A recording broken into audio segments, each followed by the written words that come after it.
उत्तर प्रदेश के 2022 के चुनाव से पहले सियासत तेजी से रंग बदल रही है। रोजाना उत्तर प्रदेश में एक नई बड़ी खबर सामने दिखाई दे रही है। समाजवादी पार्टी के राष्ट्रीय अध्यक्ष अखिलेश यादव अभी गिरफ्तार हुए थे।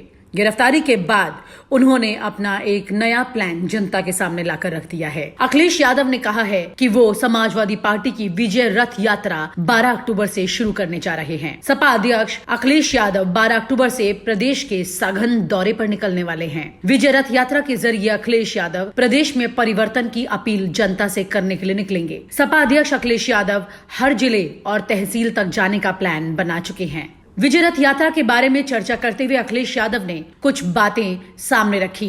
मुझे याद है जब 2012 में समाजवादी क्रांति रथ चलाया था और मुझे फिर एक बार रथ चलाने का मौका मिला है। इस बार ये समाजवादी पार्टी की विजय यात्रा है। समाजवादी पार्टी की विजय यात्रा इसलिए भी है क्योंकि जनता भारतीय जनता पार्टी की सरकार से निराश है। उत्तर प्रदेश की जनता न्याय चाहती है। ये न्याय के लिए ही रथ चल रहा है।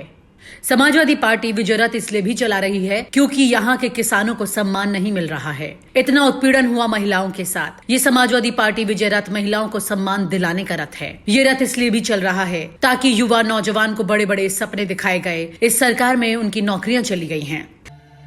यूं ही नहीं मैं बन जाता हूं। रोज पहले किरण का छोर ढूंढने निकल जाता हूं। धूप छांव दिन रात की परवाह किए बिना पढ़ता जाता हूं। तब कहीं उस उम्दा अनुभव को दुनिया तक पहुंचा पाता हूं। यूं ही नहीं मैं रजनीगंधा बन जाता हूं। नौजवानों का भविष्य बेहतर हो। छोटे छोटे उद्योग जो कोरोना में बर्बाद हो गए, बंद हो गए, वो दोबारा चल सके। उनके जीवन में भी बदलाव आए। समाजवादी पार्टी विजय रथ यात्रा इसलिए भी कर रही है। अंग्रेजों ने भी इस तरह का अत्याचार नहीं किया जिस प्रकार से भारतीय जनता पार्टी की सरकार ने जुल्म और अन्याय किसानों के साथ किया है। समाजवादी पार्टी की कोशिश होगी कि सभी समस्याओं का समाधान करे। किसानों को आज महंगे इंसेक्टिसाइड और पेस्टिसाइड खरीदने पड़ रहे हैं। हम इन सवालों का जवाब खोजेंगे। समाजवादी सरकार की कोशिश होगी कि खत्म हो रही नौकरियां दोबारा नौजवानों को दिलाई जाएं।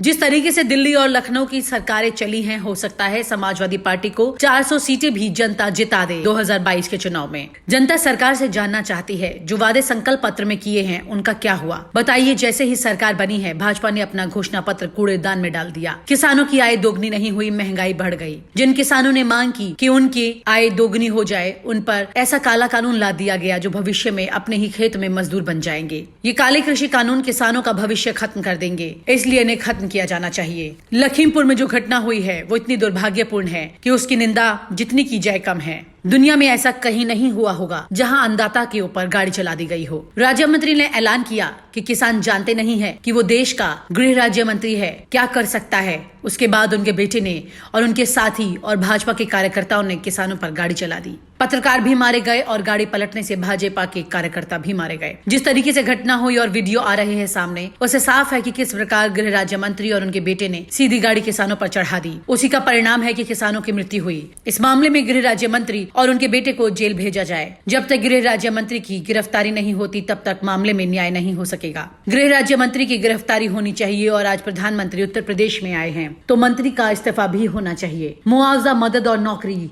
ये बात तो खत्म हो गई, लेकिन कानून तो अपना काम करे। जिन लोगों ने हत्या की किसानों की, कम से कम भारतीय जनता पार्टी उन्हें जेल भेज दे। स्वच्छ भारत अभियान में झूठ बोला जा रहा है। कितने गाँव कस्बे आज साफ हो गए। सरकार पुरानी घोषणाएं पूरी नहीं कर सकी है।